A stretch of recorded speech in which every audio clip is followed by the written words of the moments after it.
আলহামদুলিল্লাহি রাব্বিল আলামিন ওয়াসসালাতু ওয়াসসালামু আলা খাতামিন নাবিয়্যিন আম্মা বা'দ ফাআউযু বিল্লাহি মিনাশ শাইতানির রাজীম বিসমিল্লাহির রহমানির রহিম আসসালাতু ওয়াসসালামু আলাইকা ইয়া রাসূলুল্লাহ ওয়া আলা আলিকা ওয়া সাহহাবিকা ইয়া হাবিবাল্লাহ আসসালাতু ওয়াসসালামু আলাইকা ইয়া নবিয়াল্লাহ ওয়া আলা আলিকা ওয়া সাহহাবিকা ইয়া নূরাল্লাহ। মাদানী চ্যানেলের দর্শক, প্রোগ্রাম হচ্ছে মক্কা মদিনার স্মৃতি কথা।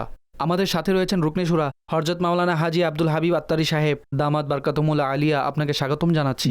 দর্শক, এটি এমন একটি প্রোগ্রাম যে চাই বয়স্ক হোক, যুবক হোক বা শিশু হোক, সকলের জন্য মক্কা মদিনার স্মৃতি কথা মনে হচ্ছে মন কেড়ে নেওয়ার মতো বিষয়, এবং সকলে এই সাবজেক্টের সাথে খুব দ্রুত কানেক্ট হয়ে যায়, এটাকে টাচ করে, এবং মাশাআল্লাহ সেখানে রাসূলের হৃদয়ের স্পন্দন, সেটা মক্কা হোক বা মদিনা হোক। আজকের প্রোগ্রামে আমরা চেষ্টা করব মক্কা মুকাররমার সম্পর্কে হাজী সাহেবের সাথে আলাপ করব, কিছু ফজিলত শুনব, মক্কা যাওয়ার আগ্রহ আরও বাড়বে, মক্কা কি এবং মক্কার পূর্ণভূমি কতই না মর্যাদাবান, এর উপর কিছু কথা হবে ভালো ভালো নিয়ত সহকারে। আল্লাহ পাককে রাজি করা, সওয়াব অর্জন করা, ইলমিদ্দিন শেখার জন্য প্রোগ্রাম দেখব। মক্কা শরীফের কিছু নাম রয়েছে, এবং এর যে নামগুলো রয়েছে সেগুলো, এবং এর এতগুলো নাম কেন রয়েছে সেটা সম্পর্কে যদি আপনি আমাদেরকে কিছু বলতেন। বিসমিল্লাহির রহমানির রহিম।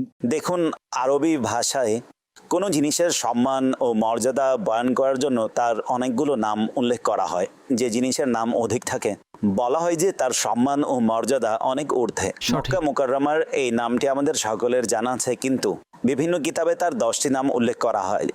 আল বালাদ, আল বালাদুল আমিন, আল বালদাহ, আল করিয়াহ, আল কদিসিয়াহ, আল বাইতুল আতিক, মাআদ, বাক্কাহ, আর রাস, উম্মুল কোরা।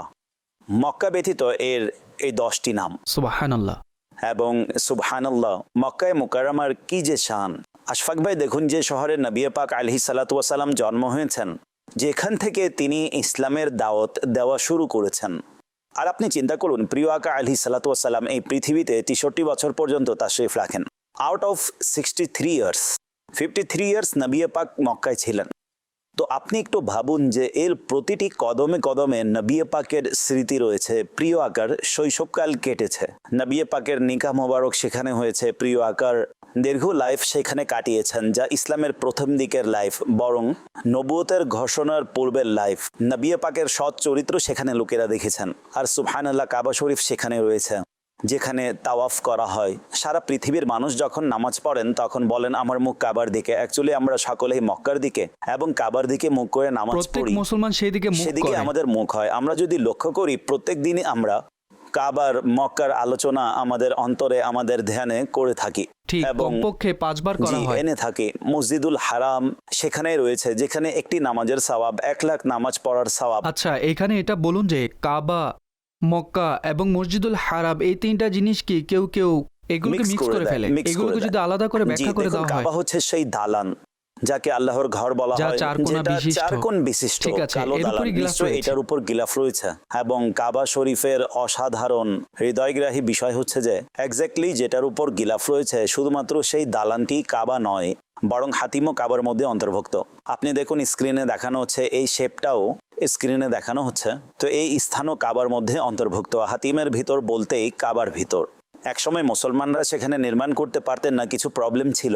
আমি মনে করি আমাদের জন্য সহজ হয়ে গিয়েছে, এখন কিছুটা ডিফিকাল্ট রয়েছে, কিন্তু একটি সময় হাতিমে যাওয়া সহজ ছিল এবং লোকেরা যেতেন, নফলও পড়তেন। কিছুটা কমিয়ে দেওয়া হয়েছে, কিন্তু যেতে দেওয়া অনেক ভালো কথা। তো এখন হাতিমের ভিতরে যাওয়া, সুবহানাল্লাহ, লোকেরা বলে না কাবার ভিতর থেকে এসেছে, তো এটা তো বলতেই পারি, হাতিম যেহেতু কাবার ভিতরে গিয়ে সেখানে নফল পড়বে, তো সুবহানাল্লাহ, অ্যাকচুয়ালি সেটাও কাবার মধ্যে রয়েছে। এ হচ্ছে কাবা। মসজিদুল হারাম, যে মসজিদের ভিতর এই কাবা শরীফ রয়েছে, সে মসজিদটি হচ্ছে মসজিদুল হারাম। আর এখন তো আর সম্প্রসারিত হয়েছে, সেটাকে মসজিদুল হারাম বলা হয়। অতঃপর হেরেমের সীমানা, এখন মক্কা শরীফ অনেক বিরাট শহর হয়ে গিয়েছে, সেখানে হেরেমের সীমানা যতটুকু রয়েছে সেটা একটা পরিপূর্ণ বাউন্ডারি রয়েছে, এবং মাশাআল্লাহ মক্কার প্রায় প্রতিটি কোণে এই চিহ্ন লাগানো হয়েছে যে এখান থেকে হেরেমের সীমানা আরম্ভ হয়। এটাই সেই স্থান যা আপনি দেখছেন। বিশেষ করে যখন আপনি জেদ্দা থেকে মক্কায় যান, একটি চিহ্ন আসে যে এখান থেকে হেরেমের সীমানা আরম্ভ হয়। লিল মুসলিমিনা ফাকাত এর বোর্ড আসে। এছাড়া সড়কের মধ্যে একটা মেহরাব প্রস্তুত রয়েছে, সেখানে লেখা থাকে যে হেরেমের সীমানা এখান থেকে আরম্ভ হয়েছে। এখন হেরেমের সীমানার মধ্যে সুবহানাল্লাহ একটি নেকি 1 লাখ নেকির সমান, আর একটি গুনাহ 1 লাখ গুনাহ করার সমান। কিন্তু হেরেমের সীমানার বাহিরেও মক্কা শহর এখন রয়েছে জনবসতি। কিছু লোক হেরেমের সীমানার বাহিরেও অবস্থান করেন। হেরেমের সীমানার ভিতর এই তিনটা স্থান বোঝানো হয়, কাবা, হেরেম শরীফ এবং মক্কা শহর। সুতরাং এগুলোই। আচ্ছা, এর ভিতরে কয়টি জিনিস রয়েছে যদি চিন্তা করা হয় তাহলে কেবল কাবা নয়, কাবা শরীফ তো রয়েছে, এর ব্যতীত হাজরে আসওয়াদ। এক্স্যাক্টলি আমরা সকলেই একবারে কাছ থেকে সচক্ষে জান্নাতের পাথর দেখতে পাই, সেটি জান্নাতের পাথর। এরপর মাকামে ইব্রাহিম, এটিও আপনি স্ক্রিনে দেখছেন। মাকামে ইব্রাহিম সেখানে, সেটাও জান্নাত থেকে এসেছে এবং এটা কুরআনে উল্লেখ রয়েছে, ওয়াত্তাখিযু মিন মাকামি ইব্রাহিম মুসাল্লা। আল্লাহ তাআলা বলেন হযরত ইব্রাহিমের দাঁড়ানোর স্থানকে নিজের জন্য জায়নামাজ বানাও, নামাজের স্থান বানাও। আশফাক ভাই, এই যে মাকামে ইব্রাহিম রয়েছে, এটাও জাগ্রত চোখে হযরত ইব্রাহিমের এমন এক মুজিজা যেটা মক্কায় দেখতে পাবেন, যারা ছবিতে দেখেছেন। 5000 বছরের চেয়ে অধিক সময় হয়েছে এবং মাকামে ইব্রাহিম, হযরত ইব্রাহিমের কদমের চিহ্ন খুবই স্পষ্ট। পৃথিবীর নিয়ম হচ্ছে, আপনি যত শিল্পকর্ম পড়েন, এই ফিল্ডের অভিজ্ঞ ব্যক্তিরা বলেন 1000 বছর, 1200 বছর, 1500 বছর পর সেটা চিহ্ন চলে যায়, চিহ্ন বিলীন হয়ে যায়। আপনি দেখুন, পুরনো দালানগুলি দাঁড়িয়ে থাকতে পারে না। আচ্ছা, খেয়াল করুন, মাকামে ইব্রাহিমের উপর স্ক্রিনের মধ্যে গোল্ডেন জালি দেখতে পাচ্ছেন, এটা 200-500 বছর পূর্বে লাগিয়েছিল, এটা শুরু থেকে লাগানো ছিল না। অর্থাৎ 5000 বছর যাবত এই পাথর খোলা আকাশের নিচে বিদ্যমান ছিল। হ্যাঁ, এখানে স্থাপন ছিল। 5000 বছর যাবত হযরত ইব্রাহিম আলাইহিস সালাম কাবা নির্মাণের পূর্বে হযরত জিবরাইল আমিন সেটাকে তুলে আবু কুবাইস পাহাড়ে রেখে দিয়েছিলেন। সেটাও স্মরণীয় একটি স্থান। যারা মক্কায় যান তারা দেখবেন এটা পৃথিবীর সবচেয়ে প্রাচীন পাহাড়, এটাকে সর্বপ্রথম পাহাড় বলা হয়। আচ্ছা, আবু কুবাইস পাহাড় এক্স্যাক্টলি কোথায় অবস্থিত? আবু কুবাইস পাহাড় সম্পর্কে যদি সহজ ভাষায় বলি, যে সাফা পর্বত রয়েছে, মানুষ যখন সাফা মারওয়া করেন, যখন আপনি সাফার গেট থেকে বের হবেন, একটি বিরাট পাহাড় যেখানে মহল বানানো হয়েছে, অ্যাকচুয়ালি এটাই হচ্ছে আবু কুবাইস পাহাড়। আচ্ছা, এই পাহাড় নিয়ে অনেক ঐতিহাসিক ঘটনা বিদ্যমান রয়েছে। এই পাহাড়েই হাজরে আসওয়াদ এবং মাকামে ইব্রাহিমকে সেখানে রাখা হয়েছিল যখন তুফানে নূহ এসেছিল, যখন কাবা সম্পূর্ণ পানির মধ্যে ছিল। তো এই যে সেখানে রাখা হয়েছিল, সেটা সুরক্ষার জন্য রেখে দেওয়া হয়েছিল, হেফাজতের জন্য রাখা হয়েছে। আর যখন কাবা নির্মাণ হলো, তখন হযরত ইব্রাহিম আলাইহিস সালাম হযরত ইসমাইলকে বললেন পাথর নিয়ে আসো। তখন জিবরিল আমিন গাইড করলেন যে এটা নিয়ে যাও, এবং এটি জান্নাতি পাথর। এই দুটি পাথর হাজরে আসওয়াদও আবু কুবাইস পাহাড়ে ছিল, আর মাকামে ইব্রাহিমও সেখানে ছিল। এই দুইটাই পাথর? হ্যাঁ, দুটি পাথর, কিন্তু জান্নাতি পাথর। অতঃপর আবু কুবাইস পাহাড় হচ্ছে সেই পাহাড় যে পাহাড়ের উপর দাঁড়িয়ে নবী পাক আলাইহিস সালাতু ওয়াস সালাম চাঁদকে দ্বিখণ্ডিত করেছিলেন। অতঃপর আবু কুবাইস পাহাড় হচ্ছে সেই পাহাড়ের উপর হযরত ইব্রাহিম আলাইহিস সালাতু ওয়াস সালাম কাবা নির্মাণের পর দাঁড়িয়ে মানুষের জন্য আহ্বান করছিলেন, হে লোকেরা, আল্লাহর ঘরের দিকে আসো। আর সেই আওয়াজ সমগ্র পৃথিবী শুনেছিল, যার আলোচনা সূরা হজে রয়েছে। জি, এটি এমন আহ্বান যা কেবল মানুষ নয়, ফেরেশতারাও শুনেছিল, বরং রুহের জগতে রূহ পর্যন্ত শুনেছিল। এবং বর্ণনা এসেছে যে সেই আহ্বানে যে লোকেরা বা যাদের রূহ লাব্বাইক বলেছিল, সে সকল লোক ততবার হজ করবেন যতবার লাব্বাইক বলেছিলেন। অর্থাৎ এটা হাজীদের জন্য কত বড় সৌভাগ্য। তারাও লাব্বাইক বলেছিলেন। অর্থাৎ আমরা আল্লাহর শুকরিয়া আদায় করছি যারা হজের সৌভাগ্য লাভ করেছেন। আল্লাহ আমাদের রূহকে এই সৌভাগ্য দান করেছেন যে 1000 বছর পূর্বে তারা লাব্বাইক বলেছে। আচ্ছা, যতবার লাব্বাইক বলেছে সে ততবার হজ করবে। ইনশাআল্লাহ পরবর্তীতে হজ সম্পর্কে বলবো, কিন্তু আমি আপনাদেরকে পবিত্র হেরেম, পবিত্র মক্কার কিছু সারাউন্ডিং বোঝাতে চাই সেখানে কি কি রয়েছে। আচ্ছা, একটু সামনে গেলে সেখানে হুজুর সাল্লাল্লাহু আলাইহি ওয়াসাল্লামের জন্মস্থান। আপনি ভাবুন, এর যে সম্মানিত স্থান আর কি হতে পারে। ছোটবেলা থেকে শুনে আসছি, জিস সুহানি ঘড়ি চমকা তাইবা কা চাঁদ উস দিল আফরোজ সাআদ পে লাখো সালাম। সেখানে সে সময় এসেছিল, চাঁদ ছেড়ে চমকেছিল। বিবি আমিনা রাদিয়াল্লাহু তাআলা আনহার যে ঘর ছিল, সেখানে নবী পাক জন্মগ্রহণ করেছেন। আচ্ছা, সেখানে আশেপাশে আরো অনেক জিনিস রয়েছে। দেখুন না, সাফা মারওয়া। সাফা মারওয়াকে যদি দেখেন, এই সম্পর্কে আল্লাহ পাক কোরআনে ইরশাদ করেছেন, ইন্না সাফা ওয়াল মারওয়াতা মিন শাআইরিল্লাহ। এটা আল্লাহর নিদর্শন, আল্লাহ নিজের নিদর্শন বলে আখ্যায়িত করেছেন। অতঃপর এই সাফা মারওয়ার মাঝখানে ইনশাআল্লাহ এগুলোকে যখন আরো এলোবরেট করব, তখন এই যে মেলায়নে আখদারান রয়েছে, ইনশাআল্লাহ এর ব্যাপারেও সুযোগ হলে দর্শকদেরকেও বলবো। এখানে দৌড়ানোর রহস্য কি? এক্স্যাক্টলি সাফা মারওয়ার অন্যান্য স্থানে পায়ে হেঁটে চলে এবং সেখানে গিয়ে দৌড়ানো, সেটা একটি স্থান। অতঃপর আপনি সামনে যান, কাবার উপরে যে মিজাবে রাহমত সোনালী নল, তো সেটি সুবহানাল্লাহ, জমজমের কূপ যেখান থেকে জমজমের পানি বের হয়েছে। আচ্ছা, এই নিয়েও চিন্তা করলে আল্লাহর কুদরতের এমন এক নিদর্শন। আশফাক ভাই, দুনিয়াতে নরমালি কূপ খনন করা হয়ে থাকে, বোরিং করা হয়ে থাকে, তখন 50-100 বছর 200 বছর পানি শুকে যায়, পানি শেষ হয়ে যায়।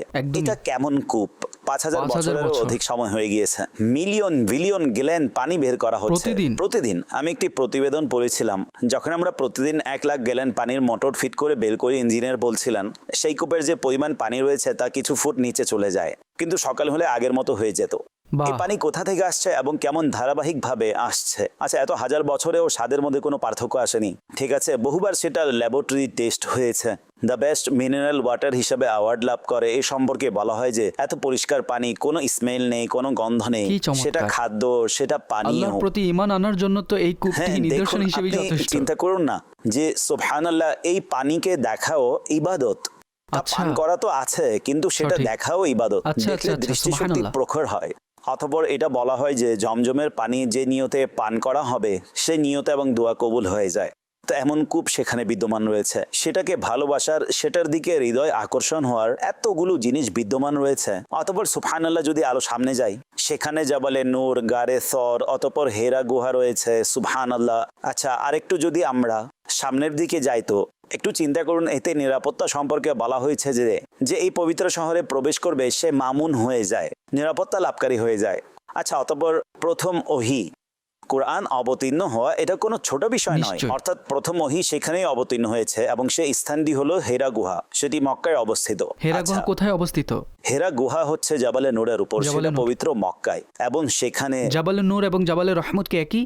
জাবালে নূর হচ্ছে অ্যাকচুয়ালি যেখানে হেরা গুহা রয়েছে, জাবালে সর যেখানে হেরা গুহা রয়েছে, জাবালে রহমত বলা হয়, সেটা আরাফাতের একটা পাহাড় যেখানে নবী পাক আলাইহিস সালাতু ওয়াস সালাম অবস্থান করেছিলেন। তো সেখানে খুতবা প্রদান করেননি, নবী পাক আলাইহিস সালাতু ওয়াস সালাম খুতবা দিয়েছিলেন নিমরা উপত্যকার নিকট। এখানে প্রিয় আকা অবস্থান করেছিলেন, তাই মানুষ সেটার নিকটে গিয়ে অবস্থান করার চেষ্টা করেন। তো সেটাকে জাবালে রহমত বলা হয়।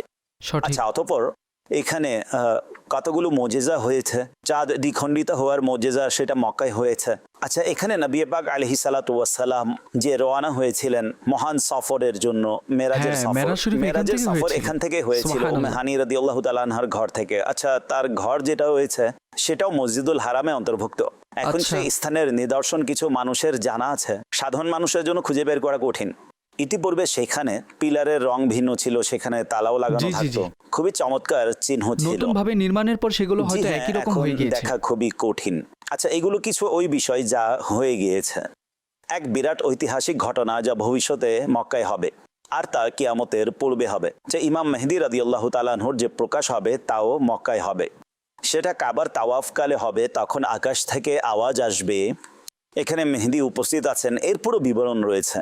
সুবহানাল্লাহ। এটাই হচ্ছে মহান শহর মক্কায়ে মুকাররমা। স্বয়ং সরকারে দু আলম সাল্লাল্লাহু আলাইহি ওয়াসাল্লাম ইরশাদ করেন, আমার সবচেয়ে প্রিয়তম শহর হচ্ছে পবিত্র মক্কা। সেখানে তো বাস এমন অবস্থা, এমন সিনারিও হয়েছে যে নবী পাক আলাইহিস সালাতু ওয়াসাল্লামকে মক্কা ছেড়ে যেতে হয়েছে। আর যখন প্রিয় নবী সাল্লাল্লাহু আলাইহি ওয়াসাল্লাম মক্কা ছেড়ে যাচ্ছিলেন, অনেক দুঃখী ছিলেন। আপনি একটু আশফাক ভাই একটু চিন্তা করুন, যেখানে জীবন অতিবাহিত হয়েছে 53 বছর, সেখানে শৈশবকাল যৌবন অতিবাহিত করেছেন, মানুষের ঘর পরিবার হয়ে থাকে, তো সবকিছু ছেড়ে যেতে হয়েছে। তো প্রিয় আকা সাল্লাল্লাহু আলাইহি ওয়াসাল্লাম এখানে, প্রিয় আকা সাল্লাল্লাহু আলাইহি ওয়াসাল্লাম এটা বলেছেন, হে মক্কা, পৃথিবীতে সবচেয়ে প্রিয় শহর তুমি আমার কাছে, তোমার লোকেরা আমাকে বের না করলে কখনো যেতাম না। হাদিসে পাকের সারাংশ এটা। অতঃপর আল্লাহ পাক 8 বছরের সংক্ষিপ্ত সময়ে কেমন মর্যাদাপূর্ণভাবে সেই হাবিবকে ডাকলেন এবং মক্কা বিজয় হলো এবং মুসলমানরা সেখানে গর্ব সম্মানের সাথে তাওয়াফ করলেন। সুবহানাল্লাহ।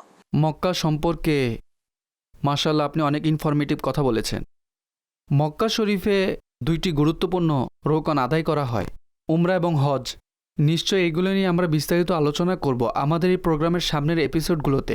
কিছু লোক আছে হজ এবং উমরার ব্যাপারে কিছুটা আতঙ্কিত হয়, ভাই এগুলো অনেক ডিফিকাল্ট আরকান রয়েছে। তাদের মধ্যে এক শ্রেণী রয়েছে মাশাআল্লাহ, তারা উৎসাহ আগ্রহ নিয়ে সেই শহরে যায় এবং এই আরকানগুলো আদায় করেন। কিন্তু এমনও রয়েছে যারা ভয় পায়। অবশ্য তাদের নিকট ধন সম্পদও রয়েছে, কখনো কখনো তাদের মধ্যে আগ্রহ জাগে কিন্তু তারা ভয় পেয়ে যান।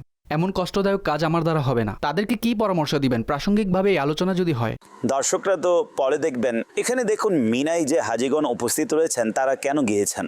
নিজের দেশ ছেড়ে গিয়েছেন, নিজের ঘর বাড়ি ছেড়ে গিয়েছেন, নিজের বিছানা ত্যাগ করেছেন, টাকা খরচ করে ক্লান্ত হতে গিয়েছেন। অর্থাৎ তারা সীমাহীন ক্লান্ত হয়ে পড়েন, সারাদিন গরমের মধ্যে অতিবাহিত করেন। দুপুর থেকে মানুষের সাথে যোগাযোগ করছি, একটি তাঁবু থেকে কেউ আমাকে বলছেন আমাদের ফ্যান চলছে না, এসিও বন্ধ আছে। মক্কা এবং মদিনায় এমন গরমের মধ্যে অবস্থান করা এটা এতটা সহজ নয়, কিন্তু তারা খুশি আছেন। তারা দোয়া করছেন যে আগামী বছরও যেন হজ নসিব হোক। তো কথা হচ্ছে এটা যে এটি কোনো হলিডে ট্রিপ তো নয়। যদি আপনি মাগফিরাত অর্জন করতে চান, কিছুক্ষণ পূর্বে কেউ একজন কল দিল, তিনি বলছেন মিনার মধ্যে আমি কিছু অসুস্থ হয়ে পড়েছে। আমি বলি আপনি সওয়াব পাচ্ছেন, বরকত আরো বর্ষণ হচ্ছে।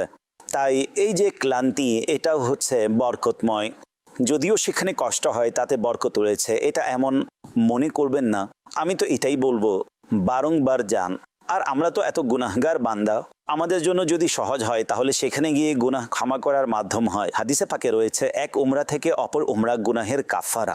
তাই বারবার করা উচিত। যদি আল্লাহ পাক তৌফিক দেন তাহলে হজ করা উচিত। হজ আদায়কারীর জন্য মাগফিরাতের ওয়াদা রয়েছে। আশফাক ভাই, আমি এটা রিওয়ায়াতে পড়েছি, এই রিওয়ায়াত কয়েকবার শুনেছি। হজ পালনকারী গুনাহ থেকে এভাবে পবিত্র হয়ে যায় যেমন মায়ের গর্ভ থেকে এখন ভূমিষ্ঠ হয়েছে। এমন সফরের জন্য লোভ থাকা উচিত। সুবহানাল্লাহ। আমরা কিছুটা মক্কার ফজিলত শুনেছি। আমি আলিমদের থেকে কাবার ফজিলত বৈশিষ্ট্য যা শুনেছি সেগুলো আপনাকে প্র্যাকটিক্যালি বলছি, যাতে কাবার প্রতি যেন আপনার ভালোবাসা এবং বন্ধুত্ব বেড়ে যায়। যে কাবা সাক্ষী দিবে, কাবা নিজের সাথে কিয়ামতের দিন তাওয়াফকারীদের জন্য সাক্ষীও দিবে এবং ইনশাআল্লাহ সুপারিশ করে কিয়ামতের দিনও নিজের তাওয়াফ করাবে। আচ্ছা, সেখানেও তাওয়াফ হবে। আমি আপনাকে সেটার বিস্তারিত শোনাবো, কিন্তু আগে কাবার প্রতি ভালোবাসা আরো বৃদ্ধি করুন। বাইতুল মুকাদ্দাসের প্রখ্যাত স্থপতি হযরত সুলাইমান আলাইহিস সালাতু ওয়াস সালাম, তিনি জিনদের মাধ্যমে সেটা নির্মাণ করালেন। কিন্তু কাবা হচ্ছে আল্লাহর খলিল হযরত খলিলুল্লাহ নবীনা আলাইহিস সালাতু ওয়াস সালাম নিজ হাতে হযরত ইসমাইল আলাইহিস সালামকে সাথে নিয়ে নির্মাণ করেন। কাবা শরীফে রয়েছে মাকামে ইব্রাহিম, হাজরে আসওয়াদ, কুদরতের এমন এমন নিদর্শন বিদ্যমান রয়েছে যা বাইতুল মুকাদ্দাসে নেই। কাবায়ে মুশাররফার উপর পাখিরা উড্ডয়ন করে না। হেরেমে কাবার মধ্যে ছাগল এবং সিংহ একই স্থানে পানি পান করে এবং শিকারীরাও পশু শিকার করে না, কেননা সেখানে শিকারী পশু শিকার করে না, তা সম্পূর্ণরূপে পবিত্র। আচ্ছা, এমনই ভাবে বলেন রব তাআলা কাবার হেফাজত নিজেই করেছেন। হয়তো আপনার ঘটনা স্মরণে আছে, কোরআনে রয়েছে কাবা ধ্বংসের সময় যখন আবাবিলের সৈন্যবাহিনীর মাধ্যমে আল্লাহ তাআলা সেটার হেফাজত করেন। হজ সর্বদা কাবারই হয়েছে, কখনো বাইতুল মুকাদ্দাসের হয়নি। আল্লাহর হাবিব আলাইহিস সালাতু ওয়াস সালাম কাবার মুআজ্জামার নিকট জন্ম হয়েছেন। এই শহরকে বালাদুল আমিন বলে সেটার কসমও করেছেন এবং কি বললেন, ওয়াহাদাল বালাদিল আমিন, এবং এই নিরাপদ শহরের শপথ। এবং তেমনই ভাবে আমরা শুনেছি যে কাবার মধ্যে রয়েছে 1 লাখ নেকি। অতঃপর বলেন ফেরেশতা এবং অনেক নবীদের কিবলা হচ্ছে কাবা শরীফ, কখনো বাইতুল মুকাদ্দাস হয়নি। আর একটি কথা আপনাকে বুঝাই যে কাবার একেবারে উপরে এই কাবার যে ডাইমেনশন, এটি এত অসাধারণ যে এক্স্যাক্টলি কাবার উপরে 7ম আসমানে আরও একটি কাবা রয়েছে, আর তা হচ্ছে বাইতুল মামুর, আর তা হচ্ছে ফেরেশতার কাবা। এবং জমিনে মানুষেরা তাওয়াফ করছে এবং এক্স্যাক্টলি 7ম আসমানের উপর এই বরাবর ফেরেশতারাও তাওয়াফ করছেন। একটু চিন্তা করুন এই কেমন স্থান। আচ্ছা, কাবা শরীফের মধ্যে আরও একটি দেয়াল রয়েছে যাকে মুস্তাজাব বলা হয়, যেটা শেষে, এটাকে সহজভাবে বুঝি, যখন তাওয়াফ করে হাজরে আসওয়াদের পূর্বে যখন চুম্বন করতে যায় এর আগে যে দেয়ালটি রয়েছে, তো সেটি হচ্ছে মুস্তাজাব। আর আলা হযরত ইমাম আহলে সুন্নাত ইরশাদ করেন 70,000 ফেরেশতা সর্বদা দুয়ার মধ্যে আমিন বলছেন সেখানে, তাই এখানে দোয়া করুন। অর্থাৎ সেটাকে এভাবে বলা যায় যখন চক্কর শেষ হয়, শেষে যেই, অর্থাৎ যখন এক রাউন্ড শেষ হবে এবং আমরা হাজরে আসওয়াদকে ইস্তেলাম করব এর পূর্বের দেয়াল, সেখানে দোয়া অবশ্যই করবেন। 70,000 ফেরেশতা। এখানে বলা হয় না আল্লাহুম্মা রাব্বানা আতিনা ফিদ দুনিয়া হাসানা ওয়া ফিল আখিরাতি হাসানাতাও ওয়া কিনা আযাবান নার, এটা অবশ্যই পড়ুন। তাওয়াফ না করলেও সেখানে গিয়ে দোয়া করুন। 70,000 ফেরেশতা আমিন বলার জন্য উপস্থিত থাকেন। কাবা শরীফের ফজিলতের ব্যাপারে আমি কি বলবো, বলা হয় না যে তাওয়াফ সেটা তো আপন স্থানে কেবল জিয়ারত করা, হাদিসে পাকে রয়েছে বাইতুল্লাহর হজ পালনকারীদের উপর প্রতিদিন আল্লাহ আজ্জা ওয়া জাল 120টি রহমত বর্ষণ করেন। 60টি তাওয়াফকারীদের জন্য, 40টি নামাজ আদায়কারীদের জন্য এবং 20টি জিয়ারতকারীদের জন্য। অর্থাৎ যারা শুধু চোখ দিয়ে তাকিয়ে আছেন, অন্য কিছু করছেন না, তারাও খালি হাতে যাচ্ছেন না, তাদের উপরও রহমত বর্ষণ হচ্ছে। এবং তাওয়াফ, সুবহানাল্লাহ সুবহানাল্লাহ, এটি হচ্ছে এমন এক অসাধারণ ইবাদত। এখানে আমি এও বলে দেই যে যখনই উমরায় যান, হজ করতে যান, এমন টার্গেট বানিয়ে নিন কখনো যেন 50 বার তাওয়াফ করা হয়। এটা একটু কঠিন, কিন্তু চেষ্টা করলে হয়ে যাবে। নফল তাওয়াফ 50টি তাওয়াফ, 7 চক্করের 1 তাওয়াফ 50টি তাওয়াফ। যে 50টি তাওয়াফ করে হাদিসে পাকে তার জন্য রয়েছে সে গুনাহ থেকে এমনভাবে পবিত্র হয়ে গেছে যেন সে আজই জন্মগ্রহণ করেছে। অতঃপর গরমে তাওয়াফ করার আলাদা ফজিলত রয়েছে, বৃষ্টির সময় তাওয়াফের আলাদা ফজিলত রয়েছে। তো আল্লাহ করুন যেন আমরা কাবাকে ভালোবাসি, তাওয়াফকে ভালোবাসি। আশফাক ভাই, আমরা কাবাকে কেন ভালোবাসবো না, তাওয়াফকে কেন ভালোবাসবো না? এগুলি হচ্ছে এমন ইবাদত যেটা পৃথিবীর আর কোথাও করা সম্ভব না। আপনি বলছেন না যে অনেকে যেতে ভয় পায়, উৎসাহ আগ্রহ আরো বেড়ে যাবে। নিজে চিন্তা করুন যে আপনি যখন বাংলাদেশে থেকে সকল ইবাদত করলেও উমরা করতে পারবেন না, আপনি হজ, উমরা, তাওয়াফ করতে পারবেন না, এখানে নামাজ, রোজা, তেলাওয়াত করতে পারবেন, এতে দুইটি বিষয় রয়েছে, এক হচ্ছে সেখানে যাওয়ার আগ্রহ এবং দ্বিতীয় হচ্ছে সেখানে গিয়ে এটা বেশি বেশি করবেন। বর্তমানে সাধারণত মানুষ সেখানে গিয়ে 15-20 দিন থাকেন।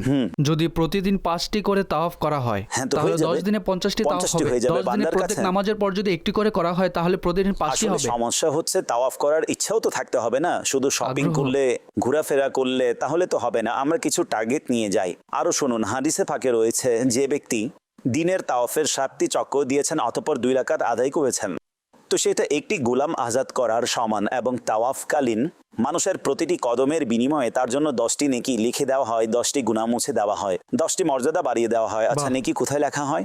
মক্কায় হেরেমের মধ্যে। সঠিক। তো এখন মাল্টিপ্লাই করুন, প্রতিটি কদমে আপনি 10 লাখ নেকি অর্জন করছেন, তো আপনার কতগুলি তাওয়াফ করা উচিত? তো পরিপূর্ণ আগ্রহ থাকা উচিত। আপনি দেখুন আমির আহলে সুন্নাত মাওলানা ইলিয়াস কাদরি সাহেব দামাত বারকাতুল আলিয়াকে, তিনি এটা পছন্দ করেন যে আবেগ নিয়ে, উৎসাহ নিয়ে, কাঁধের সাথে কাঁধ স্পর্শ করে তিনি বলেন এতে আমি বেশি স্বাদ পাই। ওনার এমন কথা আমার মনে পড়েছে, এর কারণে আমার জান্নাতে প্রবেশের দৃশ্য মনে পড়ছে। সে ব্যাপারে হাদিস শরীফের সারমর্ম হচ্ছে কাঁধের সাথে কাঁধ স্পর্শ করবে এই দৃশ্য যদি আমরাও ভাবি, জানি না কার সাথে আমার শরীর টাচ হয়ে যাবে, কোন আল্লাহর ওলির সাথে। আসলে কথা হচ্ছে আশফাক ভাই, সেখানে জানি না কত আউলিয়া ইকরাম, কত মাকবুল বান্দাদের কাঁধ আমার কাঁধের সাথে টাচ হয়ে যাবে, বরং কার দৃষ্টি আমার উপর পড়ে যাবে। অবশ্যই হ্যাঁ, মহিলাদের থেকে দূরে থাকতে হবে, সে সকল কিছুকে দেখতে হবে, কিন্তু এই সকল বিষয় থেকে ভয় পাবেন না। জান্নাতে যদি যান, কিভাবে দরজা খুলবে এবং কতজন লোক জান্নাতে যাবে, তখন কেমন দৃশ্য হবে। তাই ইনশাআল্লাহ যার তাওয়াফ, মিনার, আরাফাতের অভ্যাস থাকবে তিনি জান্নাতে ইনশাআল্লাহ সহজে প্রবেশ করবেন, কল্যাণের সাথে যাবেন। সময় যদি বৃষ্টি হয় তাহলে কোনো ফজিলত আছে বৃষ্টিতে তাওয়াফ করা, সুবহানাল্লাহ। আচ্ছা, এর আনন্দ অনেক বেশি, সুবহানাল্লাহ। বৃষ্টির সময় তাওয়াফ, অবশ্য যদি আপনি ইহরামে থাকেন তাহলে আপনাকে সতর ঢেকে রাখার ব্যাপারে সতর্ক থাকতে হবে, মহিলাদেরকে বিশেষ করে। হাদিসে পাকে রয়েছে যে ব্যক্তি বৃষ্টির সময় 7টি চক্কর দেয় তার অতীতের গুনাহ ক্ষমা করে দেওয়া হয়। সুবহানাল্লাহ। একটু চিন্তা করুন, মনে হচ্ছে আল্লাহর রহমতের সমুদ্রে সাঁতার কাটছেন যখন বান্দা বৃষ্টিতে তাওয়াফ করে। কথাগুলো এমন অসাধারণ যে টপিক চলতেই থাকুক, শেষ করতে মন চাচ্ছেই না, কিন্তু আমাদের সময় শেষ হয়েছে। ইনশাআল্লাহুল করিম মক্কা সম্পর্কে আমাদের সিরিজ এখন চলমান এবং মক্কা মদিনার স্মৃতি কথা এই প্রোগ্রামের সাথে পুনরায় সাক্ষাৎ হবে। নিজের প্রতি খেয়াল রাখুন। আমি চাইবো যে অনুষ্ঠান শেষ করার পূর্বে মক্কা সম্পর্কিত কোনো একটি পংক্তি সুর সহকারে আমাদেরকে শোনাবেন। যেহেতু আপনি আমাদের সাথে আছেন তাই আপনার থেকে উপকৃত হবে ইনশাআল্লাহ। काबे पे पड़ी जब पहली नजर, क्या चीज है दुनिया भूल गया,